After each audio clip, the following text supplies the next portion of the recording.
भजु गिरिधर गोविंद गोपाला,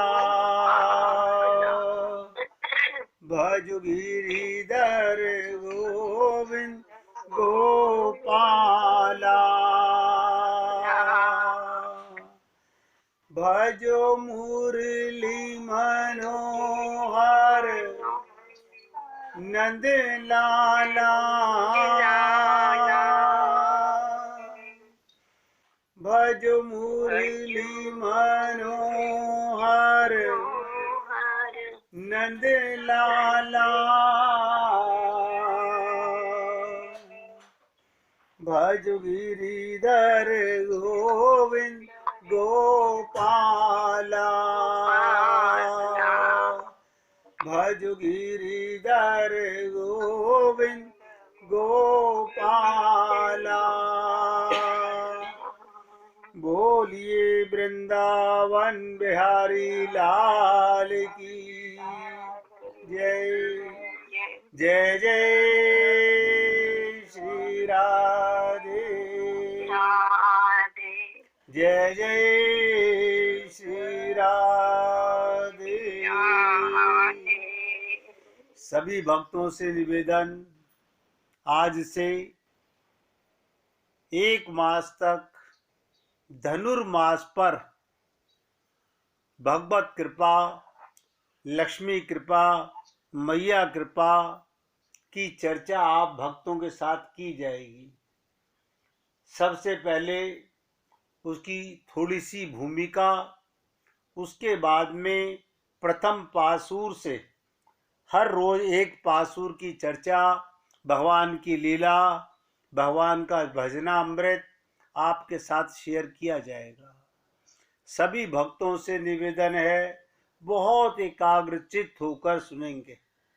हमारे द्वितीय जगत गुरु श्री रामानुज स्वामी जी की कृपा से हम तक ये प्रसाद श्री गोदम्बा मैया, जो भगवान विष्णु की अर्धांगिनी लक्ष्मी जी हैं, उनका स्वरूप है।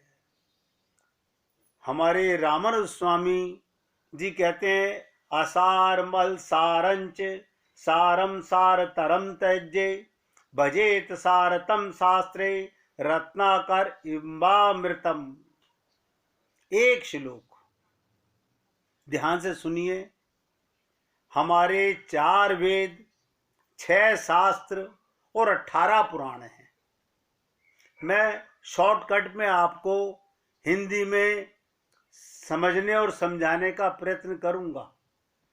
इन सब का अध्ययन इस जीव के लिए बहुत मुश्किल है और वर्तमान समय में कलयुग में असंभव सा हो गया है। अतः अब कोई ऐसा सरल सुगम उपाय हमारे को चाहिए जिससे हम सांसारिक लोग वेद शास्त्रों पुराणों के निर्णय को, जो कि हमारे ऋषि मुनियों द्वारा, पूर्वाचार्यों द्वारा, दिव्य सूर्यों के द्वारा बनाया गया, जानकर इस मनुष्य जीवन को सफल बना सके। ये हम और आप सबकी सफलता के लिए सरलतम मार्ग अपनाया जा रहा है। प्रत्येक जीव की सफलता इसी में है कि परमात्मा से आत्मा का मिलन फिर कभी 84 लाख योनियों में आवागमन ना हो। इसके लिए क्या करना चाहिए, यही जो श्लोक मैंने आपसे बोला उसका अर्थ है। सारतम सार मैंने आपके सामने प्रकट किया। असार मल्प सारंच सारम सारतम त्यज्य है, भजेत सारतम शास्त्रे रत्नाकर इवामृतम। अब इन प्रवचनों को आने वाले 1 मास तक जो व्यक्ति एकाग्रचित होकर अपना मन भगवत कृपा भगवान चरणारविंद में लगाना चाहेगा, इस 1 मास में ही उसको कोई न कोई गोदम मैया की कृपा से कुछ न कुछ अनुभूति जरूर होगी। सीताराम आचार्य कहते हैं, जिससे संसार में जानकर और कुछ जानने शेष योग्य नहीं है, वो क्या है? नंबर 1, आसार शास्त्र। आसार शास्त्र का मतलब क्या होता है? जिस शास्त्र के द्वारा बहुत से उपाय करके ये जीव मृत्युलोक से लेकर ब्रह्मलोक पर्यंत की प्राप्ति करके उसमें सुख मानते हैं, उसे आसार शास्त्र कहते हैं। एक होता है अल्प शास्त्र, अल्पसार शास्त्र। जिस शास्त्र के द्वारा ये जीव आत्मा का अनुभव प्राप्त करके केवल्य मोक्ष प्राप्ति का अधिकार होता है, उसे अल्पसार शास्त्र कहते हैं। एक होता है सार शास्त्र। सार शास्त्र क्या है? इससे मनुष्य भक्ति को ही साधन मानकर, देखिए सीताराम आचार्य जी भी यही कह रहे हैं कि मनुष्य भक्ति को ही साधन मानकर कर्म तथा ज्ञान के आश्रित होकर भक्ति करता है। कर्म और ज्ञान वही है जो भगवान के प्रेम की ओर मोड़े। नंबर 4, सबसे मूल सिद्धांत बता रहा हूं, सारतम शास्त्र, जो हम सबके लिए बहुत बहुमूल्य है। इससे क्या होता है? इससे मनुष्य भगवान की और गुरु की शरण प्राप्त करता है, अपने ही उपाय से ईश्वर प्राप्ति को मानता है। इसे सारतर शास्त्र कहते हैं। इन चारों शास्त्रों के जरिए जीव को अहंकार हो जाता है। मैंने आपसे कई बार निवेदन किया है, हमें ज्ञानी नहीं बनना, हमें भक्त बनना है, हमें शरणागति में जाना है। जब हमें ज्ञान हो जाएगा तो हमें स्वतः ही अहंकार आने लगेगा। मनुष्य अहंकार हो जाता है क्योंकि वही कर्ता बन जाता है। कर्तव्य अभिमान के द्वारा लक्ष्य सिद्धि के बदले संशय की वृद्धि होती है, उसके मन में संशय आने लगता है, जिससे जीव का पतन होता है। अन्य उपायों को छोड़ देना चाहिए। भगवान ने भी श्री गीता में कर्म, ज्ञान और भक्ति की कठिनता बताने के बाद सारतम उपदेश दिया। और सभी पुण्य आत्माओं से मेरा नम्र निवेदन है, बहुत एकाग्रचित होकर सुने। भगवान श्री कृष्ण गीता के 18वें अध्याय के 66वें श्लोक में सारतम उपदेश दे रहे हैं। सबसे सरल उपाय है शरणागति। सर्वधर्मान् परित्यज्य मामेकं शरणं व्रज अहं त्वां सर्व पापेभ्यो मोक्षयिष्यामि मा शुचय। सारतम शास्त्र, यही वो सर्वोत्तम शास्त्र है जिससे ये जीव अपने को स्वतंत्र नहीं समझता, जीव परतंत्र है। कर्म के अधीन होकर तो संसार चक्र में भ्रमण करता है और ईश्वर के अधीन होकर संसार चक्र से छूट जाता है। अब आप देख लीजिएगा, आपको संसार चक्र में फंसना है या चक्रधारी के चक्कर में आना है। अगर आप भगवान के चक्रधारी के चक्कर में आ गए तो संसार से छुटकारा हो जाएगा, और घर परिवार संसार में चक्कर काटते रहे तो पुनरपि जननम पुनरपि मरणम, यूं ही संसार में हम सब लोग आते रहेंगे। भगवान कहते हैं माम उपेत्ते तु कौन्ते पुनर्जन्म न विद्यते। इसलिए जीव श्री आचार्य के द्वारा, गुरु के द्वारा श्री लक्ष्मी को पुरस्कार करके भगवान की शरण में ले जाता है, क्योंकि इनके पुरस्कार होने से जीव का कल्याण अवश्य होता है। यही सारतम शास्त्र का उपदेश श्री सीतारामाचार्य जी ने अपने 30 प्रवचनों में किया, जिनकी चर्चा मैं आपके साथ रोजाना एक दिन एक पासुर की चर्चा करूंगा। इन प्रवचनों के साथ साथ इसमें श्री गोदम्बा जी, आप ऐसा समझिए जिन्हें मैं गोदम्बा जी कह रहा हूं, यही सीता, यही लक्ष्मी के जीवन चरित्र को बताया गया है। यही वैष्णव गोदम्बा जी के निर्मल चरित्र, पवित्र प्रेम और अटूट विश्वास को जो ईश्वर के प्रति था, जिसे ईश्वर के उनके ऊपर पूर्ण कृपा जानते हैं। फिर आरंभ में उनका परिचय देते हुए सीतारामाचार्य जी बताते हैं, बहुत ध्यान से सुनिएगा। यहां से हम लोग उस गोदम्बा जी की चर्चा करने जा रहे हैं, जिससे ये जीव 30 दिन तक उस मैया की कृपा, शक्ति की कृपा को पाकर शक्तिमान में लीन हो जाता है। लीन होने का मतलब उनके शरणागत हो जाता है। जगत जननी माता श्री लक्ष्मी जी क्षीर सागर में शांति से ना बैठ सकी, क्योंकि माता को अपने जीव की, अपने पुत्र की बहुत चिंता होती है। आखिर लक्ष्मी जी ने ये तय किया कि सीता अवतार की भांति, एक एक शब्द पे ध्यान दीजिएगा, जैसे सीता जी ने धरती से अवतार लिया, उसी प्रकार लक्ष्मी जी ने विचार किया कि सीता अवतार की भांति ही मृत्युलोक में जाकर चेतन को सोई हुई ज्ञान भक्ति की शक्ति को जगाकर, आप और हम सब लोग, सबके अंदर एक शक्ति भी है और शक्तिमान भी है, लेकिन हम माया के चक्कर में ऐसे फंस गए कि हम अपनी शक्ति को जगा स्वयं नहीं पा रहे हैं। तो इसके लिए स्वयं गोदा जी अवतार लेती हैं।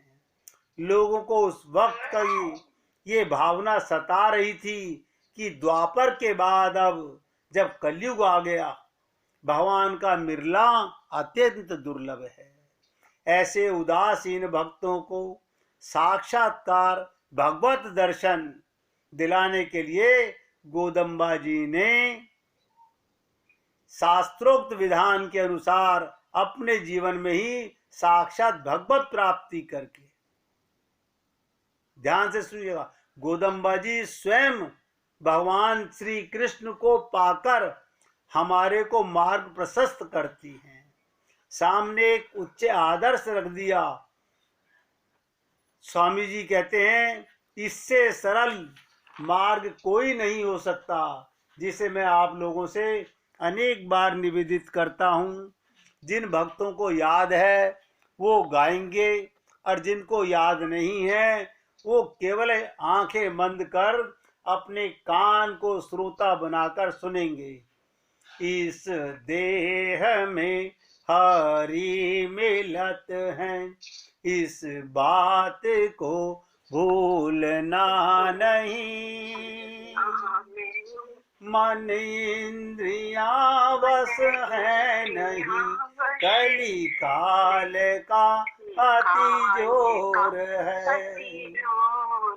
नहीं भक्ति ज्ञान वैराग्य है, इस चक्र में पड़ना नहीं।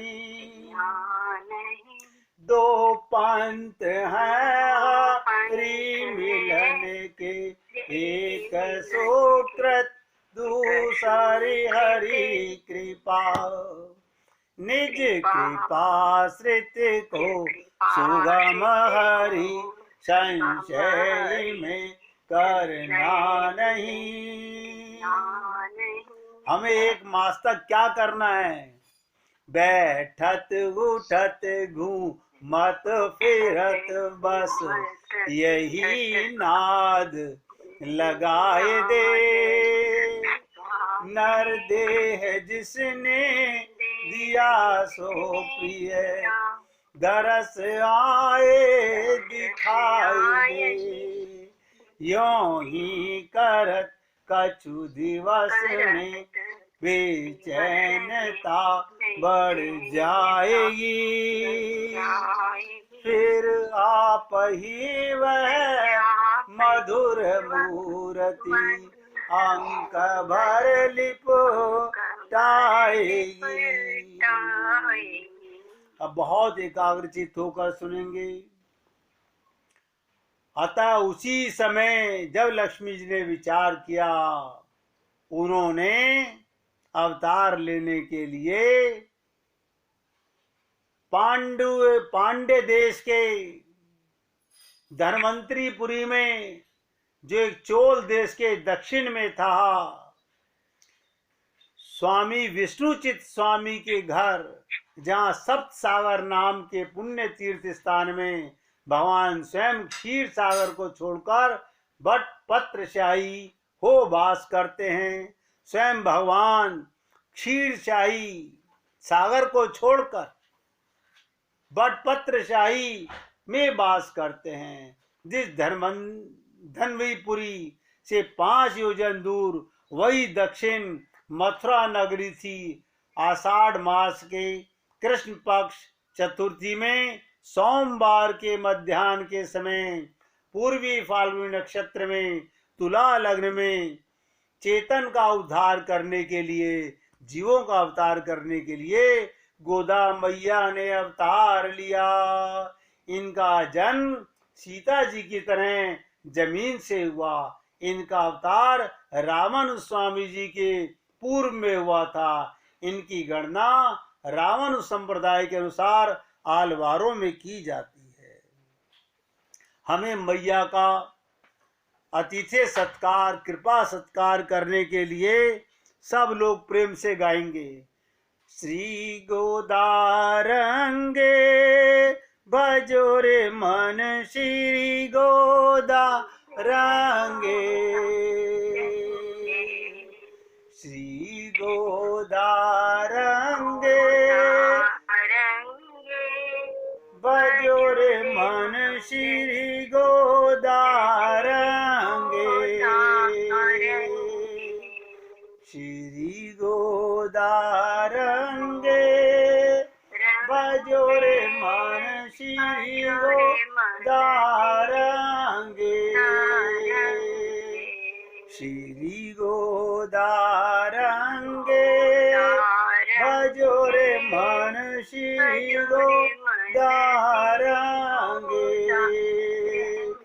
श्री गोदारंगे